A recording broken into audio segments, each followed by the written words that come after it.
are you and where are you from? My name's Matt Pruett, and I'm from Nags, North Carolina. All right, and that's where we're at right now. What do you do?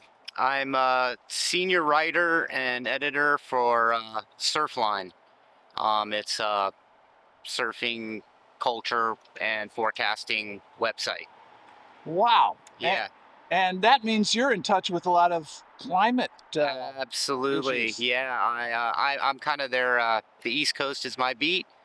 So I work, editorial works hand in hand with forecasting to determine a lot of our content. So yeah, a lot of those guys are friends and colleagues with a lot of meteorologists, forecasters, scientists, and but they're all surfers. We're all surfers. We got into this pretty much for those reasons. That passion facilitates the education and vice versa. Very good. And then, are you from here or from other? I moved here, and I'm from Norfolk, Virginia originally. I moved here in 1993. Okay.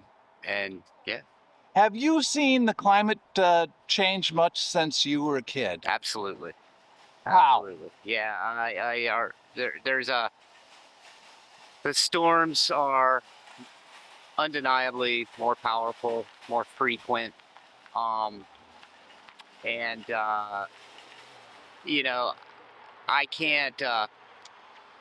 I don't have the data to back up any of this, but it feels like the summers are getting shorter, and it's almost like we feel like there's like two seasons now. There used to be very distinct fall and spring, and it seems like, and being a surfer now, we're really, in tune with the water temperature and things like that. And so it just seemed like there was Is the water temperature getting warmer or? just feels like it goes right from winter to summer now, more and more.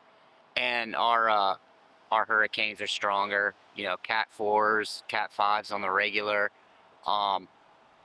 The and it does feel like that these deep freezes, like, they come quicker, so it feels like it goes yeah, it's like there's almost like summer and winter now. Doesn't feel like, because we don't even really think about it as fall. We think about it as hurricane season, and hurricane season lasts from June to December. So, and being here in a place so vulnerable, it's a way of life right here. It's not just the hurricanes. It's the winter storms and the nor'easters. They seem to be getting more powerful as well. There used to be some freezing out in the Sound, I guess, right? North of here. Oh yeah. I mean, there's always somewhere flooded around here. If it blows northwest for 3 days in a row, the Sound's gonna flood. Um, And I down mean, south in Hatteras is icing and stuff. particularly vulnerable. Hatteras is, yeah, Yeah, for the but flooding. yeah, for flooding. The icing, I couldn't really speak to that. And so so as a local resident, are they doing anything about it here? And how concerned are you about climate I change on a mean, regular basis? if you live in the jungle, you're gonna have to cut back the foliage, and if you want to live on the beach, you got to do nourishment. A lot of people don't like it. It's very expensive, but it's kind of like just this band-aid that you got to do. And yeah, I, doing anything about it, I think the answer to that is people vote the way they want. They vote for the change that they want to see. That's all you really can do. Try to put people in charge that are. So there's a lot of coastal reclamation and sand being put in and so forth. Is there any flood mitigation? Is there any concern about building along the shoreline? Oh yeah, it's a constant topic here. Okay. And there's a lot of parties at play in that.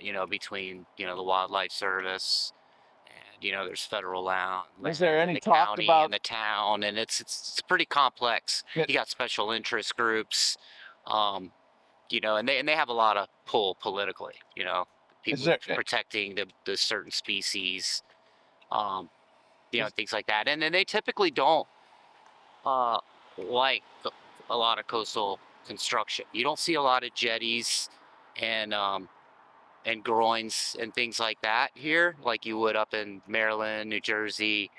Um, we don't they're you don't see a lot of those here. So the sand is a lot more dynamic. The sand flow and the coastal erosion's a lot more. You know, that's why all our houses are built on stilts. You know what I mean? If you took it, you ever taken a plane ride above this place? Like, it's fucked up, man.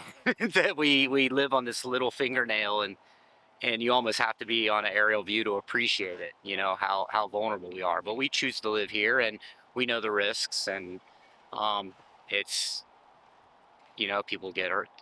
People out west, earthquakes. People in the heartland deal with tornadoes. I mean, no matter where you live, you're is going to there be any vulnerable to is some there kind of, because the atmosphere is in charge, is is it there not?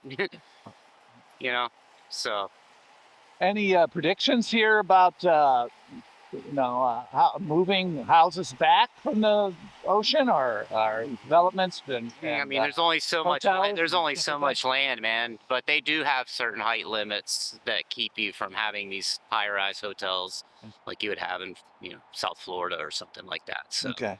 they got a pretty good lock on that thing around here. I'll tell you, our the people in charge on this beach, they got their shit together, you know, and they really they realize that we're at maximum capacity in the summer. We can't build anymore. I know they're finding ways to build more.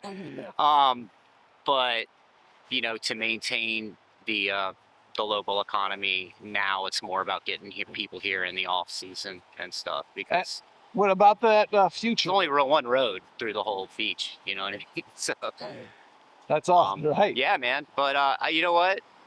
It's still the same beach to me. You know, a little more crowded, a little less beach. A few houses fall in every year, here and there.